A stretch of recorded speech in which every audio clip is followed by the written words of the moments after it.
Alhamdulillah alladzi arsala rasulahu bil huda wa dinil haq liyudhhirahu 'ala ad-dini kullih walau karihal musyrikun.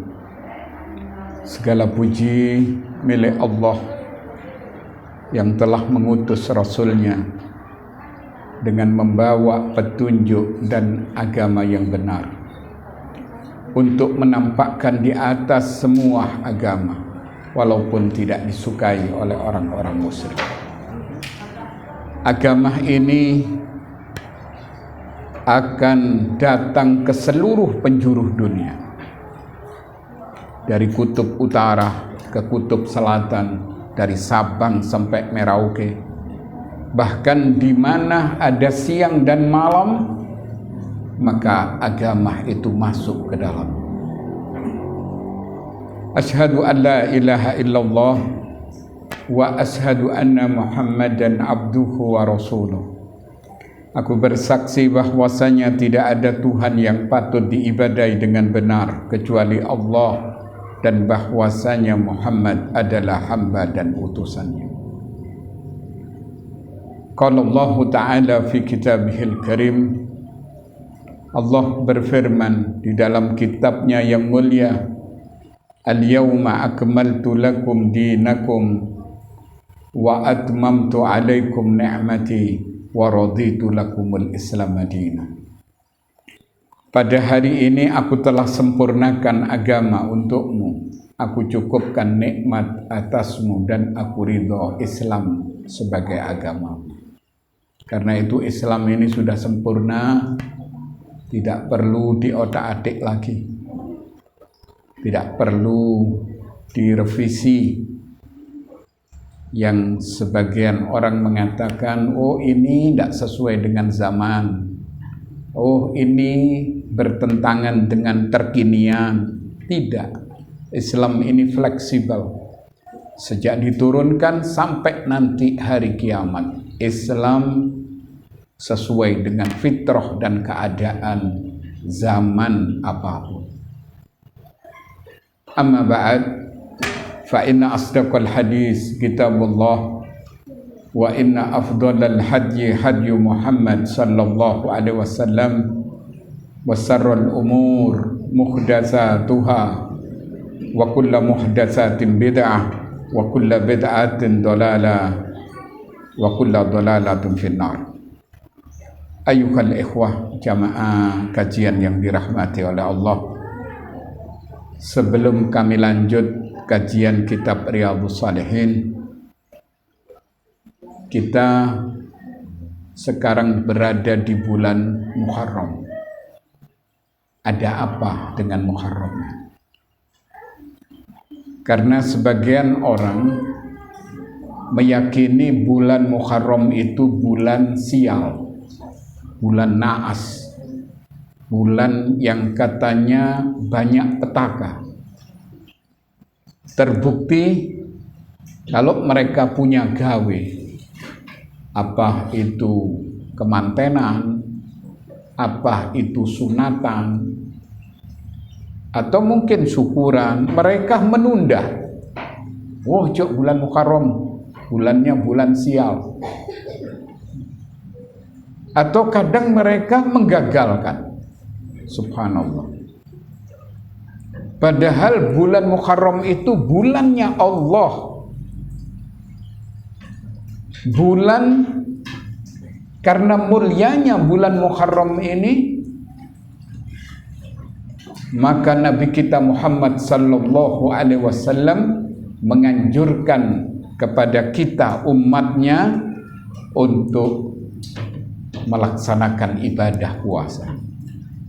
Ada beberapa komentar dari para ulama ya, bahwa di bulan Muharram ini ada 4 hal yang harus dilakukan. Yang pertama, di bulan Muharram ini kita dianjurkan untuk berpuasa sunnah. Sebagaimana Nabi menyatakan, afdhalus siyam ba'da Ramadan syahrullahil muharram. wa afdalus shalah ba'dal fariḍah salatul lail. Seutama-utama puasa setelah Ramadan yaitu puasa di bulan Muharram. Dan seutama-utama solat setelah solat fardu yaitu solat malam. Kemudian kenapa Nabi berpuasa? Banyak hal yang perlu kita ketahui. Di antaranya Allah Subhanahu wa ta'ala menyelamatkan Nabi Musa dari kejaran Fir'aun. Yang Fir'aun ditenggelamkan di Lautan Merah. Maka sebagai tanda syukur kepada Allah, maka dianjurkan untuk berpuasa. Subhanallah, seperti itu. Kemudian kita lihat orang-orang Yahudi ternyata puasa di bulan Muharram. Waktu ditanya, dia persis seperti yang dilaksanakan oleh umat Islam.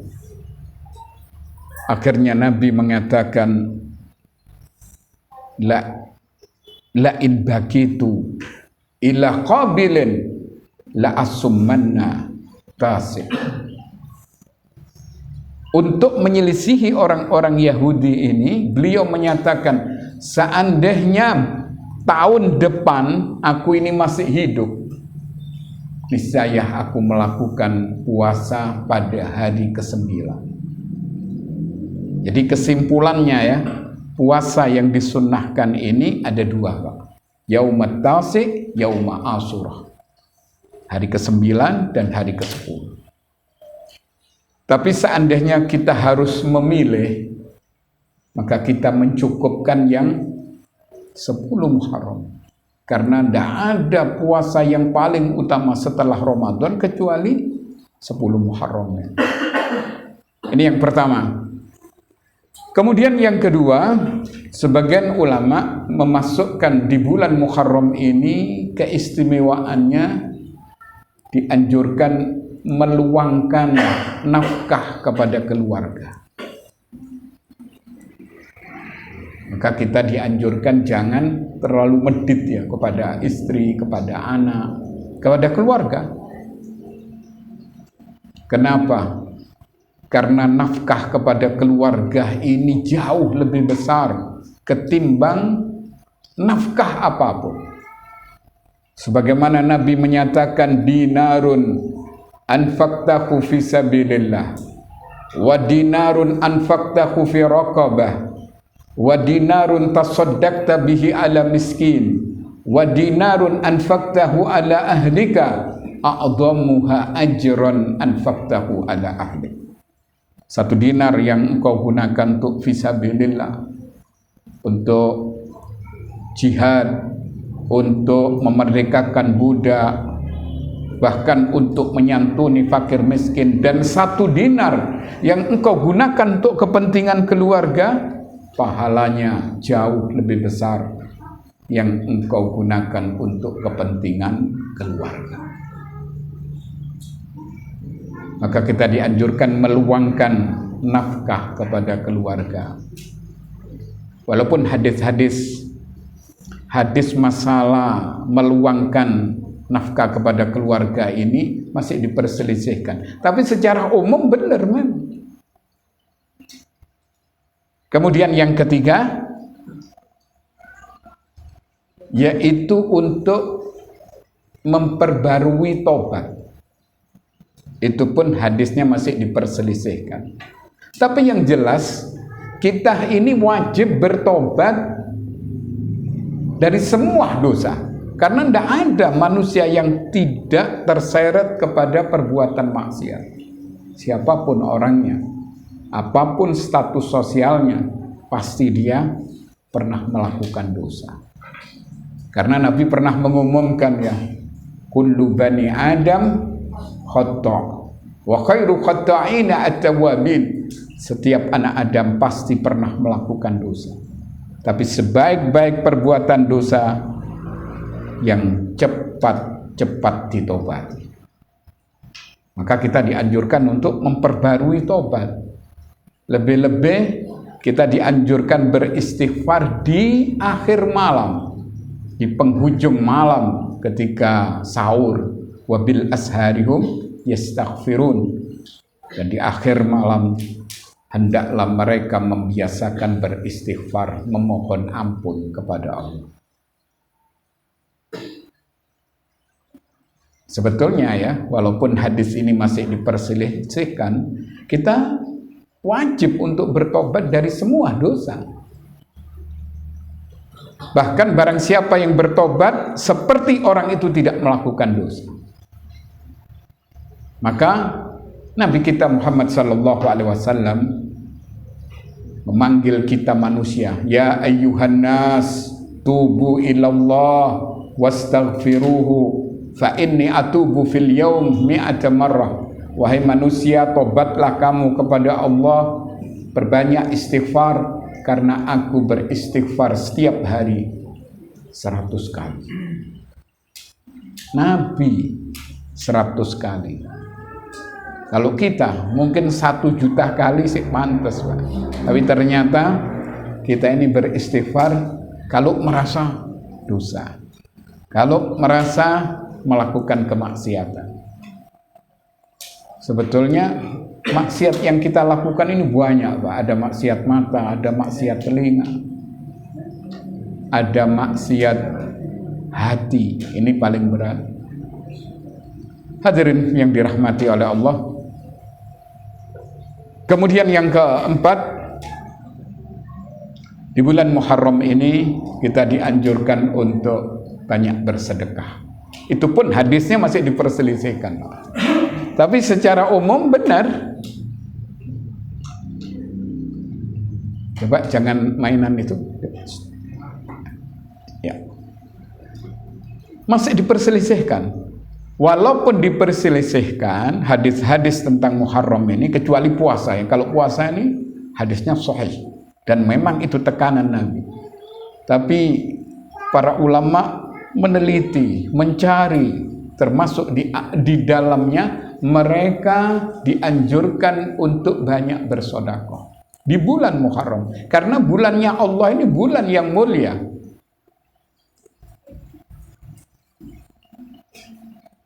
Kita bisa lihat ya, para orang-orang soleh terdahulu di bulan Muharram ini, Masya Allah, mereka lebih giat, bahkan lebih peka untuk berinfak di jalan Allah. Memang secara umum Nabi pernah menyatakan, ma naqasat shadaqatun min mal wa ma zadallahu abdan bi afwin illa izzah wa ma tawadda'a ahadun lillah illa rafa'ahu Allah. Tidak berkurang harta ini disebabkan karena sedekah. Bahkan dulu ya, di Bondowoso ini, ketika seseorang mengalami penurunan ekonomi, yang namanya manusia, di samping itu ada fluktuasi ya, artinya naik turunnya perdagangan, ada masa sepi, ya ada medura tekepek ya. Tapi itu ya tidak mesti juga. Orang ini punya cara. Begitu kondisi sepi, malah dia banyak bersedekah. Langsung beli beras 1 kintal. Kemudian dia bagikan kepada orang-orang miskin. Saya tanya, terus ya apa tadi ini? Alhamdulillah Ustaz, itu ternyata rezeki dari segala penjuru itu datang.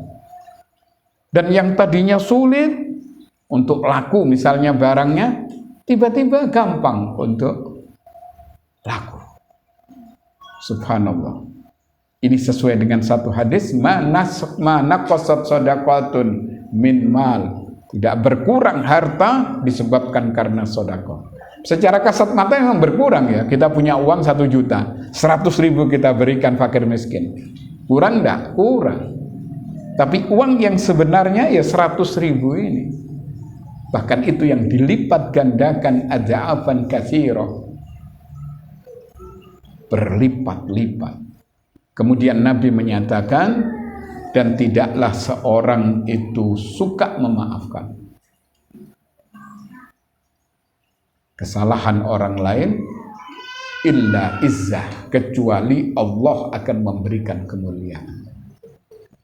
Dan tidaklah seorang itu bertawaddu, merendahkan diri semata karena Allah, tidak angkuh, tidak sombong, illa rafa'ahu Allah, kecuali Allah akan meninggikan derajat orang tersebut. Ini hikmah dan fadilah di bulan Muharram. Karena itu jangan lupa, bulan Muharram ini bertepatan hari apa ini, Pak? Hari Ahad dan hari Senin ya, insya Allah. Yaumut Tasi' hari Ahad. Adapun Yaumu Asyura hari Senin, dan itu juga bertepatan dengan puasa Senin Kemis. Jadi pahalanya nanti double. Tapi kita niatkan untuk puasa 10 Muharram. Jok lali Pak ya. Mosok ate mangan terus. Sesekali kita. Nah, hadirin yang dirahmati oleh Allah. Sekarang kita lanjut kajian kitab Riyadhus Shalihin, masih di bab sabar. Hadis yang pertama. An Abi Malik Al-Haris ibnu Asim Al-Ash'ari radhiyallahu an qala, dari Abi Malik Al-Haris bin Asim, mudah-mudahan Allah meridhai, beliau mengatakan qala Rasulullah sallallahu alaihi wasallam, at-tuhur satrul iman walhamdulillah tamla'ul mizan wa subhanallah walhamdulillah tamla'ani aw tamla'u ma bainas samawati wal ardh wassalatu nurun wassadaqatu burhan wassabru diya'un wal qur'anu hujjatun lak aw alaik kullun nas ya'du faba'i'un nafsah famu'tikuha aw mubikuha. Hadis ini diriwayatkan oleh Imam Muslim. Nabi menyatakan bahwa kesucian itu bagian dari iman. Karena itu tidak sah sholat bagi orang yang tidak berwudu. Dan kesucian itu ada dua ya, ada kesucian dari hadas kecil dengan cara berwudu, hadas besar dengan cara mandi janabah. Karena memang at-tuhur satrul iman. Kemudian kesucian yang paling sempurna adalah kesucian batin. Itu kalau ditafsirkan seperti itu ya. Suci dari kesyirikan, dari kesombongan, dari sifat serakah, dari bakhil, dari dengki, dari iri, dan beragam penyakit hati. Kita dianjurkan untuk membersihkan itu semua. Termasuk fisik ini harus bersih. Jangan sampai gigi kita kuning-kuning karena tidak tahu sikatan. Ini tidak benar ya. Apalagi sekarang ini banyak tapal gigi yang bagus-bagus dengan teknologi yang canggih, luar biasa. Bahkan ada ini gigi pasangan Pak ya, yang langsung putih semua. Wallahu a'lam. Tapi yang jelas kita dianjurkan untuk at-tuhur satrul iman. Kemudian yang kedua, walhamdulillahi tamla'ul mizan. Ucapan alhamdulillah ini memenuhi timbangan. Karena itu alhamdulillah artinya segala puji milik Allah. Haram seseorang menarik pujian untuk kepentingan pribadinya. Karena apa? Semua pujian miliknya Allah. Ada orang yang taat beribadah, kita memuji memang, tapi yang kita puji Allah. Subhanallah, orang itu masih muda tapi giat beribadah. Orang itu tidak terlalu kaya tapi dia gemar bersedekah. Tapi pujian milik Allah semata. Termasuk antum semua ya bisa hadir di kajian sederhana ini. Subhanallah, ini murni sejatinya karena Allah. Kalau bukan karena Allah, Anda mungkin datang ke kafe, ke tempat-tempat, apalagi di bulan Muharram ini, Pak. Di bulan Muharram ini banyak keanehan ya, di Indonesia utamanya, di Jogja, di Jawa Tengah. Senduro ada ya, kelenik-kelenik, aneh ya. Mereka menyembelih bukan untuk Allah, menyembelih kerbau, kepalanya ditanam untuk nolak bala, katanya. Bener enggak ya? Ya enggak bener. Malah di mana? Di Jogja ini orang, mohon maaf ini, raup kotorannya kebo. Ya oh, enggak cukup dengan itu, mereka raup kencingnya kebo. Allah karim. Ayo apa ya istilahnya, Kiai Selamat. Bukan Kiai Selamat, Kiai Celoko itu, Pak. Tapi itulah ya, karena di masyarakat ini penuh dengan mistis-mistis. Sebagian overacting, seperti orang-orang Syiah. Di bulan Muharram ini mereka memukuli dirinya dengan pedang, dengan cemeti sehingga berdarah-darah. Apa seperti ini memperingati atau mengenang 10 Muharram? Tidak benar. Dengan kematian Sayyidina Husain, betul kita sendiri merasa sedih dengan kematian cucu Nabi kita Muhammad sallallahu alaihi wasallam, tapi bukan dengan cara seperti itu. Subhanallah. Siapa yang menyuruh melakukan hal itu? Dan ini berseberangan dengan sunnah Nabi. Laisa minna man latamal hudud wasaqqal juyub wada'a bid'wal jahiliyah. Bukan termasuk golongan kami, kata Nabi, orang yang merobek saku baju, memukul mukanya, apalagi sampai melukai, dan dia menjerit dengan jeritan jahiliyah. Subhanallah. Dan ini masuk kategori niyaha, bukan termasuk golonganku, kata Nabi, tidak diakui menjadi umatnya Nabi Muhammad sallallahu alaihi wasallam. Seperti yang kita lihat klenik-klenik yang ada di bulan surah. Kalau di Indonesia ini biasanya ono paweh, Pak. Tapi sebetulnya bukan itu yang ditekankan. Yang ditekankan di poso, meluangkan nafkah kepada keluarga, berinfak, memperbarui taubat. Harusnya seperti itu. Bukan ikhtilat lanang wedok campur dari siji cenglek-cenglekan, bukan itu. Ya, tapi ya udah ya cengklek-cengklekan berlebihan. Nggak, artinya wallahu a'lam.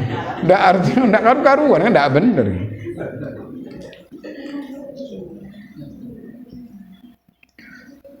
Jadi kembali lagi, pujian milik Allah semata. Ucapan alhamdulillah ini kalau kita resapi maknanya, kita hayati dalam-dalam, bahwa apa yang sudah kita terima, apa yang kita rasakan, itu hakikatnya dari Allah. Memang pujian milik Allah. Kemudian Nabi melanjutkan, subhanallah walhamdulillahi tamla'ani au tamla'u ma bainas samawati wal ardh. Adapun ucapan tasbih dan tahmid ini memenuhi timbangan antara langit dan bumi.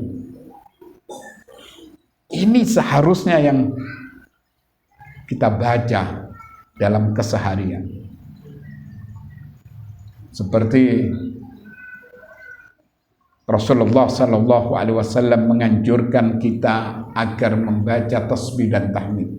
Subhanallah walhamdulillah wa la ilaha illallah wallahu akbar. Bahkan Nabi pernah menyatakan, barang siapa yang membaca 10 kali sama dengan orang itu memerdekakan budak dari turunan Nabi Ismail 4 orang. Ini fadilahnya sangat besar. Tasbih dan tahmid. Bahkan setelah sholat, selesai salam, setelah istighfar, baca tasbih 33 kali, tahmid, takbir. Seperti itu. Itu yang dianjurkan dalam agama. Bahkan ada tasbih yang apabila kita membaca, ini akan memberatkan timbangan. Kita ini butuh, Pak. Nanti di akhirat timbangan kita ini jauh lebih berat yang baik. Jangan sampai timbangan ini jomplang, yang mendominasi adalah kejelekan. Na'udzubillah.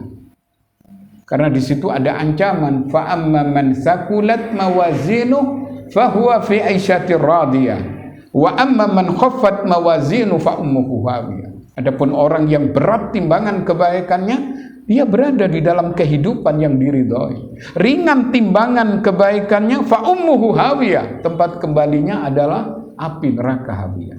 Apa kalimat yang memberatkan timbangan? Ya, itu kalimatani khafifatani 'alal lisan sakilatani fil mizan habibatani ilar rahman subhanallah wa bihamdihi subhanallahil azim. Ada 2 kalimat yang ringan di lisan, berat pada timbangan amal, dan kalimat ini disukai oleh Tuhan yang Maha Pemurah, yaitu ucapan tasbih dan tahmid. Subhanallah wa bihamdihi, Maha suci Allah dan dengan memujinya, Maha suci Allah yang Maha besar. Berapa kali?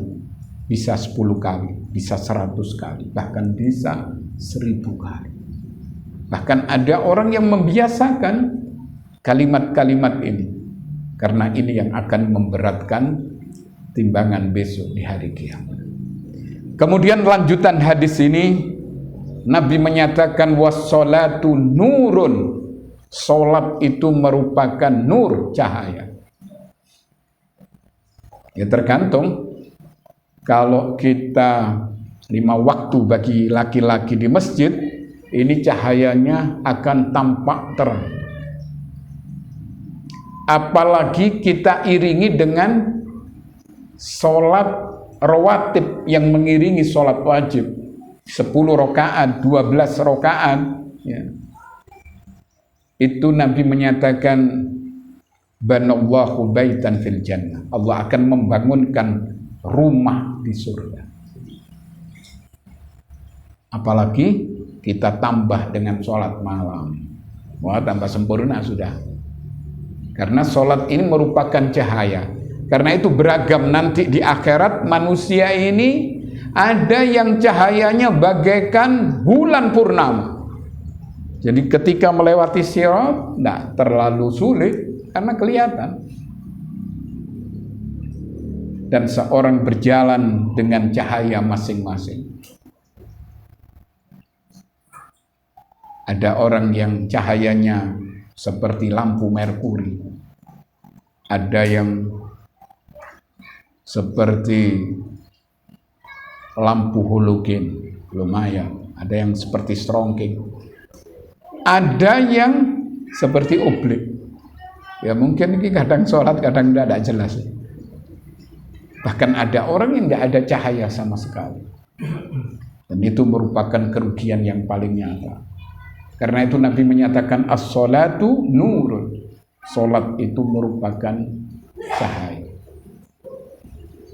Kemudian ada sanksi, Pak. Orang yang tidak sholat berjamaah di masjid, mungkin berkali-kali, atau membiasakan sholatnya mesti di rumah. Bagaimana? Orang itu berada di dalam kesesatan. Gak main-main.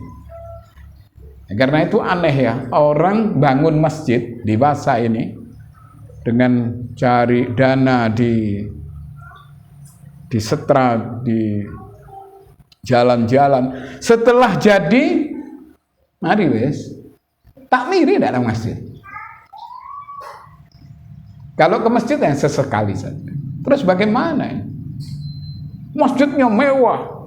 Pernah kami datang di desa ini, tidak salah, dekat Gunung Sawur, Pak.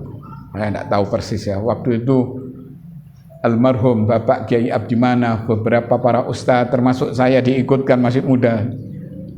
Ayo sing nom-nom berangkat ke atas, yang tua-tua berhenti di dekat situ. Itu kita pulang ternyata subhanallah masjidnya besar di daerah ini kelapa sawit atau apa. Masjidnya besar, tidak ada orangnya. Lho iki nang ndi wonge, saya tanya nih. Apa wis mati kabeh, Pak ya? Buat urip sedaya. Iya, cuma mana ini? Subhanallah. Karena mereka tidak ngerti, dianggap masih sholat di omah ya tidak apa-apa. Apalagi mungkin sebagian tidak sholat ya kita tidak tahu. Ukurannya harus di masjid. Nabi menyatakan man hafadha 'alaiha kanat lahu nuran wa burhanan wa najatan yaumal qiyamah. Wa man lam yuhafid lam takun lahu nuran wala burhanan wala najah. Wa kana yaumal qiyamah ma'a Qarun wa Fir'aun wa Haman wa Ubayy ibn Khalaf. Barang siapa yang sanggup menjaga sholat 5 waktu, dia akan mendapatkan cahaya. Dia akan mendapatkan tanda bukti. Dia akan mendapatkan an-najah, keselamatan. Tapi barang siapa yang tidak menjaga sholatnya 5 waktu, dia tidak ada cahayanya.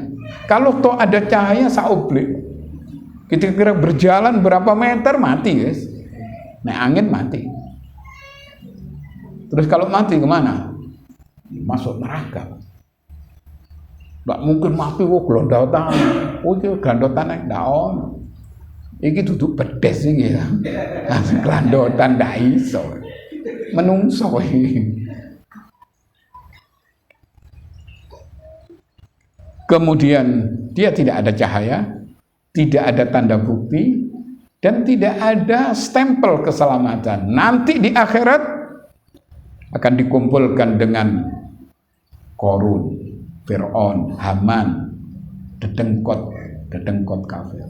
Walaupun mereka ini masuk dulu ya, orang-orang yang Islam ini, tapi tidak sholat, ya tetap akan masuk neraka. Bagaimana Allah akan mengampuni? Ini urusannya Allah, tapi Allah dan Rasulnya sudah menyatakan, man taraka sholata muta'ammidan faqad kafara jihara. Barang siapa yang meninggalkan sholat dengan sengaja, maka dia telah menjadi kafir secara terang-terangan. Nah, kalau kafir kemana tempat? Neraka. Karena itu usahakan ya, apa yang kita bisa dari sholat-sholat sunnah itu untuk menambal kekurangan di sholat wajib. Mungkin kurang khusyuk, kurang tenang, maka ditambal dengan sholat-sholat sunnah. Karena as-sholatu nur. Kemudian lanjutannya was-sodaqatu burhan. Sedekah ini merupakan tanda bukti keimanan.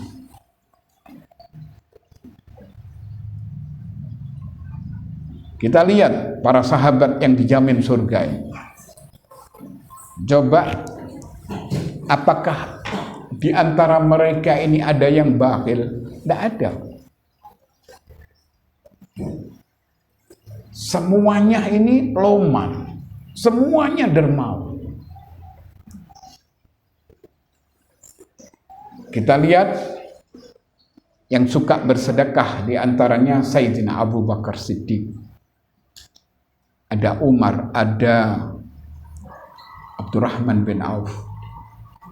Bahkan Ali bin Abi Thalib ini mantunya Nabi ya, tapi dia Khalifatur Rasulillah.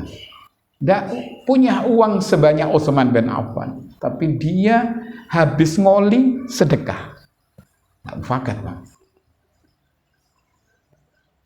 Dan kebanyakan orang itu ya, tidak semua, cuman apabila diberi kekayaan itu tidak sanggup bersyukur. Toh kalau dia syukur-syukurnya ini kecil sekali.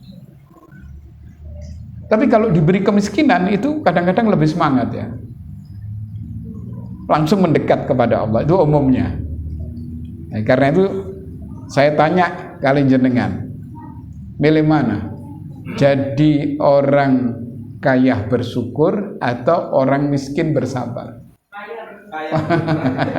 Iya, ndak enak miskin. Kata tuku bakso ndak iso. Oh, ndak ada duit. Pemaneng mau beli terios seperti punyanya Pak Kaidar, tambah ndak iso. Hadirin yang dirahmati oleh Allah, karena itu Nabi menyatakan as-shadaqatu burhan, sedekah itu merupakan tanda bukti. Bahkan dikhawatirkan Pak ya, kalau orang itu tidak bersedekah, dia akan menyesal dengan sesalan yang luar biasa. Digambarkan dalam Al-Quran, bisa dibaca di surah Al-Munafiqun. Wa anfiqu mimma razaqnakum min qabli ayya'tiya ahadakumul maut fayaqula rabbi laula akhartani ila ajalin qarib fa asaddaqah wa akun minas sholihin. Dermahkan sebagian harta yang aku titipkan kepadamu sebelum datang kematian kepada salah seorang di antara kamu. Nanti kamu akan mengatakan, ya Allah, undurkan sebentar supaya aku bisa bersedekah, supaya aku menjadi orang-orang soleh. Sudah kaset. Nah, karena itu benar kata Nabi, as-shadaqatu burhan. Kemudian selanjutnya hadis ini, was-sabru diyaun. Sabar itu merupakan ad-diya. Diya ini artinya sinar, hampir sama dengan cahaya. Ad-diya ini bahasa Arab artinya sinar. Dan sabar ini bukan sesuatu yang mudah ya. Tidak ada satu karunia terbesar setelah keimanan kecuali karunia berupa kesabaran. Kita ini kadang-kadang kurang sabar Pak. Iya.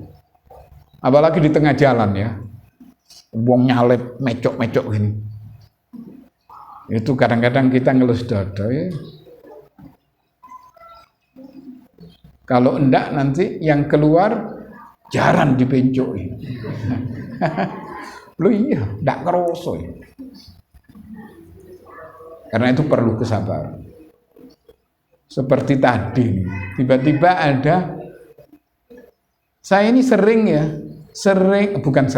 kecelakaan yang saya rasakan itu mesti ditubruk orang perempuan. Wong wedok nubrukan banyak, enggak ngerti ya. Enggak paham saya ini. Nanti letingnya ke kanan, jalannya ke kiri. Ibu-ibu biasanya, wallah alam ya. Seperti tadi merwur seruet. Wah. Nanti nang di sampean Mbak, dong. Udah noleh banter. Seperti itu. Bahkan saya pernah hampir 1 bulan ya sakit ini, ditubruk anak perempuan, padahal saya sudah minggir nemen naik sepeda pancal loh Pak. Kecuali saya nyawa tubruk mbek arek. Oh wes ya, pengkor kabeh sampai alhamdulillah Allah memberikan kesembuhan. Walaupun anak ini tidak sengaja, tapi kok kebanyakan perempuan sing nubruk-nubruk ini, tidak ngerti ya. Hadirin yang dirahmati oleh Allah, karena itu kita perlu sabar. Karena as-sabru diyaun. Sabar itu adalah sinar yang akan menerangi kita, baik di kuburan kita, di alam kubur maksudnya, di alam barzah, di alam akhirat. Kemudian Nabi melanjutkan hadis ini, wal Qur'anu hujjatul lak au alaik. Quran ini hujjah yang membelamu atau menuntut. Ayo, bagaimana kita bersikap dengan Al-Quran ini? Barang siapa yang menjadikan Al-Quran sebagai pimpinan, sebagai imam, kita sebagai makmumnya, maka Al-Quran itu akan menuntun kita ke surga. Barang siapa menyelisihi Al-Quran, Al-Quran kadang tidak dibaca, dibaca tapi tidak diamalkan, maka Al-Quran itu akan menyeret orang itu ke neraka.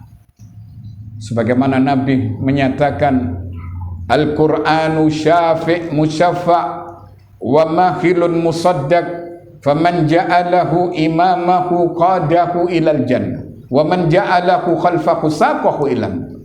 Al-Quran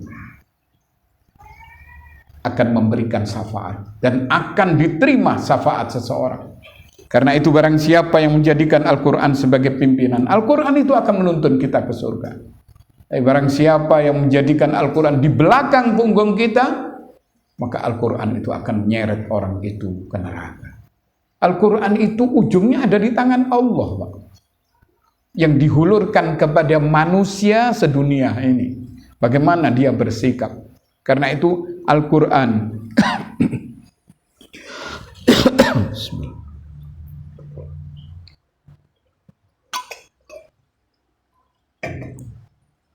ada kalanya sebagai hujah yang membela kita, ada kalanya Al-Quran itu menuntut kita. Tergantung sampean ya apa bersikap dengan Al-Quran. Kemudian Nabi menyatakan, kullun nas ya'du faba'i'un nafsah. Setiap manusia ini hakikatnya menjual dirinya. Ada yang membebaskan, tapi di sisi lain ada yang mencelakakan dirinya. Au mubikuha, atau mencelakakan dirinya. Ada dua. Setiap manusia ini keluar dari rumahnya, ya, itu ada yang membebaskan dirinya kalau dia menjadikan Al-Quran sebagai pimpinan. Tapi di sisi lain ada yang mencelakakan dirinya. Maka tergantung bagaimana kita bersikap dengan Al-Quran. Ini hadis yang diriwayatkan oleh Imam Muslim dalam kitab Riyadhus Shalihin di babus sabar. Karena itu sekali lagi saya menghimbau kepada semuanya, ya, termasuk diri-diri kita, mari manfaatkan di bulan Muharram ini. Yang pertama, kita dianjurkan untuk berpuasa. Sisipkan waktu untuk melaksanakan puasa ini. Luangkan keluarga dengan memberikan sesuatu mungkin kepada anak kita, saudara kita, famili kita. Meluangkan paling utama itu dengan apa? Dengan uang, duit, wis. Kemudian yang ketiga, usahakan kita memperbarui tobat, berbanyak istighfar.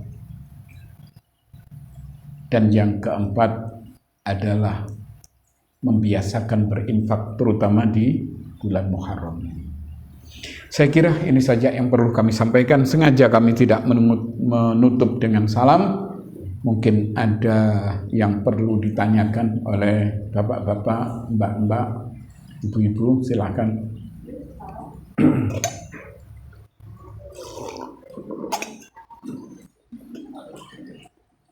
Assalamualaikum warahmatullahi wabarakatuh. Waalaikumsalam warahmatullahi. Apakah ada doa-doa khusus seperti awal-awal tahun yang beredar di medsos itu? Assalamualaikum warahmatullahi wabarakatuh. Waalaikumsalam. Bagaimana di medsos ini saya tidak tahu doanya. Terus tidak ada, memang nggak ada, ya. Di bulan Muharram ini tidak ada. Cuma Nabi hanya menganjurkan puasa. Doa-doa tertentu nggak ada. Insya Allah kalau ada, kami juga menghafal doa ini. Apa doanya? Itu, ya Rabbi bil Mustafa, bukan itu. Baligh maqasidana. Ini pun doa yang berseberangan dengan agama, ya. Jadi kesimpulannya, tidak ada tuntunan dari Nabi doa tertentu ketika menyambut bulan Muharram. Padahal ya saya sendiri heran, ya. Padahal kajian ini kan sudah kemana-mana. Tapi ternyata di masyarakat tetap seperti itu. Melakukan ritual-ritual aneh-aneh seperti itu. Ada yang tidak aneh tapi bid'ah. Ada apa ini? Tidak paham saya ini. Apa mereka tidak mendengarkan ya? Atau mereka mungkin tidak punya filter, Pak? Iki jari kiai iki jari ustadz iki, sing bener sing di. Kadang-kadang tidak tahu mereka. Maka kita dianjurkan lebih giat lagi ya berdakwah ini, menyampaikan kebenaran, terutama masalah terkait dengan ritual-ritual kesyirikan yang dilakukan oleh masyarakat awam. Seperti itu. Ada lagi mungkin?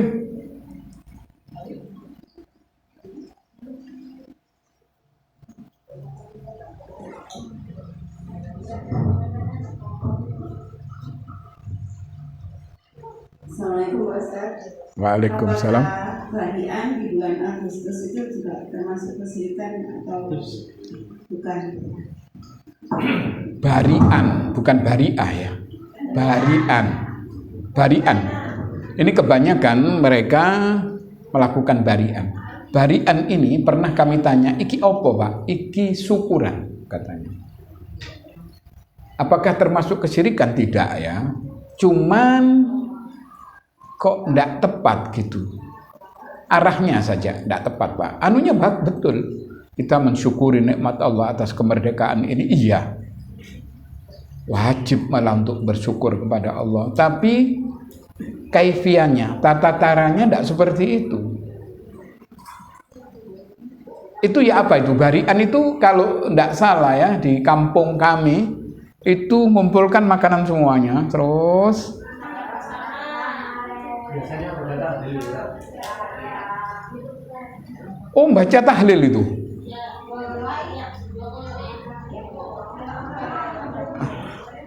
Kalau sudah ada bacaan-bacaan ritual ini namanya bid'ah, tidak syirik ya, tidak syirik. Kalau syirik enggak.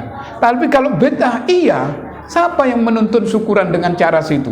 Siapa yang memberitahu barian dengan model seperti orang tahlilan? Tidak ada.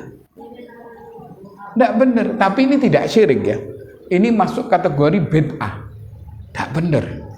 Loh kok iso moro-moro tahlilan? Oh tahlilan itu ya? Bacanya seperti itu. Bacaannya seperti itu. Nggak ada tuntunan ya. Kita mensyukuri nikmat Allah itu dengan menginfakkan sebagian harta. Ini syukur. Dengan banyak membaca alhamdulillah. Ini syukur. Syukur bil lisan, syukur bil arkan, dengan banyak beribadah kepada Allah itu syukur. Punya kepekaan sosial kepada orang-orang miskin ini syukur. Tapi kalau model ritual seperti itu tak ada tuntunannya. Tapi bukan masuk kategori kesyirikan, tidak ya. Tapi ini merupakan kebid'ahan yang dilarang dalam agama. Akhirnya awak diamuk uang ngomong ini. Tapi yang jelas kan seperti itu. Barian mana yang dicontohkan oleh Nabi ini tidak ada. Waktu hijriyah ini luar biasa loh Nabi. Apalagi waktu Fathu Mekah, kemenangan yang tidak ada tolok bandingannya. Apakah Nabi terus melakukan tahlilan seperti yang dilakukan oleh saudara-saudara kita ini? Enggak pernah. Kok berani-beraninya kita melakukan itu? Apa ada tuntunannya? Jadi kesimpulannya, nggak ada tuntunannya, dan syukur kepada Allah ini harus sesuai dengan tuntunan Nabi Muhammad SAW. Ada lagi mungkin bawa apa? Assalamualaikum Ustaz, kembali ke beberapa minggu yang lalu tentang sholat at-tamah, sholat isya yang diakhirkan itu gimana kalau misalnya kita sudah khatib istiqomah, sholat isyanya diakhirkan tengah malam, terus qadarullah meninggal sebelum sholat isya, gimana Ustaz? Nggak masalah, karena niatnya sudah kuat. Dia bukan mau meninggalkan sholat ya. Karena sholat at-tamah ini diakhirkan, betul itu. Dan itu ada contoh. Bahkan Nabi mengatakan seandainya aku tidak memberatkan umatku, maka sholat isya ini jam sekian. Waktu itu tengah malam. Ini sholat at-tamah. Jadi bukan berarti dia meninggalkan sholat, enggak. Cuman waktunya enggak nutut. Waktunya kedisian mati. Tapi niatnya sudah tertulis. Dia seandainya hidup pasti dia melakukan sholat atama, sholat isya di akhir malam. Cuma waktunya enggak nutut. Seperti Nabi waktu mau puasa Tasu'ah. Apa kata Nabi? Lain bagitu ila qabilin la asuman natasi. Seandainya aku hidup tahun depan, Nabi sudah niat kuat. Seandainya Nabi memang hidup tahun depan, pasti Nabi melakukan puasa hari ke-9. Tapi kedahuluan meninggal dulu. Niatnya sudah tercatat seperti orang yang melakukan. Enggak sampai meninggalkan sholat.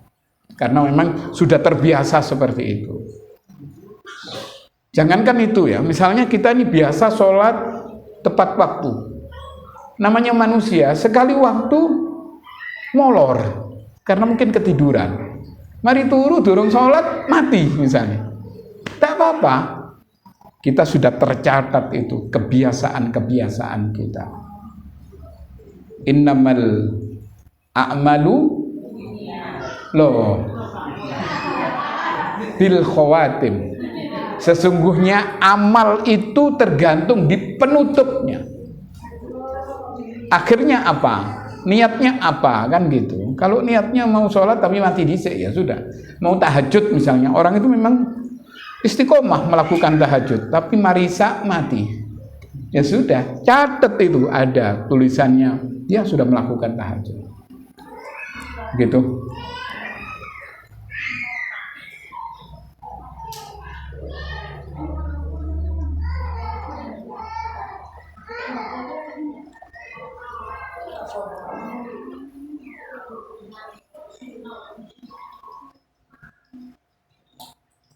Ada lagi mungkin dari bapak-bapak, ibu-ibu?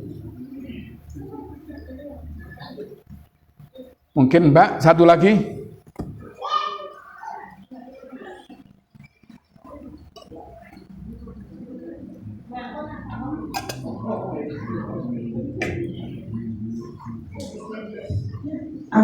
Kalau misalnya KB itu atas kesepakatan suami istri, anaknya 2 saja, nggak dosa berarti Ustaz.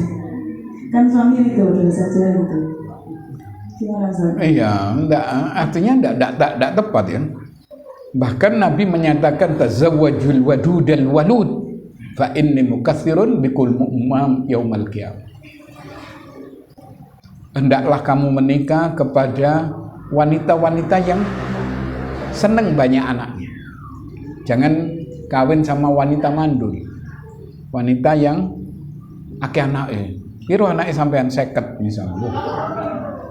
Ya kesel Pak ya. Wong lanang enak ae, wong wedok kuwi ngurusi iki ngurusi golek gawe. Nah, artinya kita dianjurkan memperbanyak anak. Karena Nabi merasa bangga dengan banyaknya umat ini. Bahkan ada satu hadis yang mungkin ini sedikit tidak memihak kepada istri. Apa itu? Banyak-banyaklah kamu beristri. Nah, iya. Asal mampu apa enggak. Di situ ada beberapa persyaratan-persyaratan dan lain sebagainya. Nah, seperti itu. Agar banyak anaknya. Bukan kawin 3 tapi enggak punya anak semua, ya percuma kayak apa. Itu kan untuk enak-enakan, tapi enggak ini. Memang untuk berbangga dengan banyaknya umat Nabi Muhammad. Jadi kesimpulannya ini yang dianjurkan. Apa boleh ber-KB? Boleh untuk penjarangan ya, penjarangan. Enggak apa-apa. Tapi kenapa kita harus pakai KB? Untuk apa? Kalah dengan Cina-Cina yang banyak anaknya. Loh iya. Mereka kadang-kadang anak-anaknya enggak jelas. Sebagian Kristen, sebagian Konghucu. Tapi kalau anak kita kan muslimat nantinya. Kenapa kita tidak harus berbanyak-banyak anak? Iya. Jadi tapi boleh ya, atur penjarangan boleh. Atur penjarangan tidak apa-apa. Yang tidak boleh ini apa? Semacam saya tidak paham itu. Ibu-ibu lebih tahu ya. semacam kiret, apa? Langsung tidak bisa punya anak, apa itu namanya? Iya, nah, itu tidak benar. Karena tidak boleh, tidak boleh, tidak. Adapun penjarangan boleh.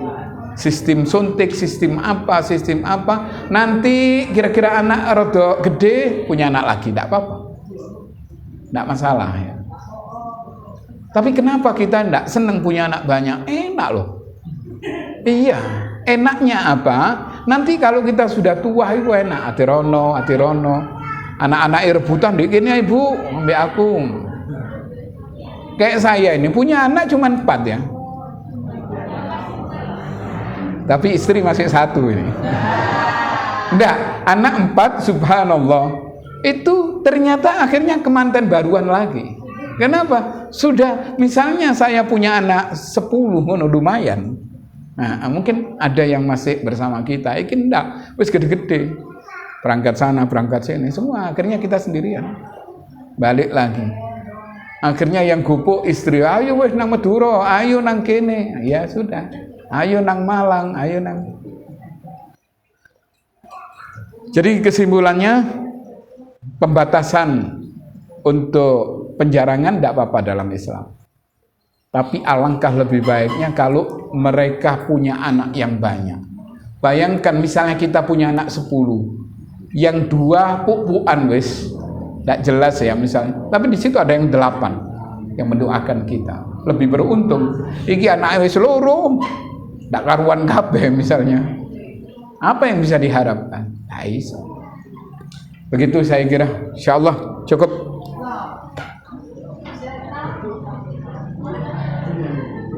Mari kita tutup dengan kafaratul majlis. Subhanakallahumma wa bihamdika asyhadu an la ilaha illa anta astaghfiruka wa atubu ilaik. Assalamualaikum warahmatullahi wabarakatuh.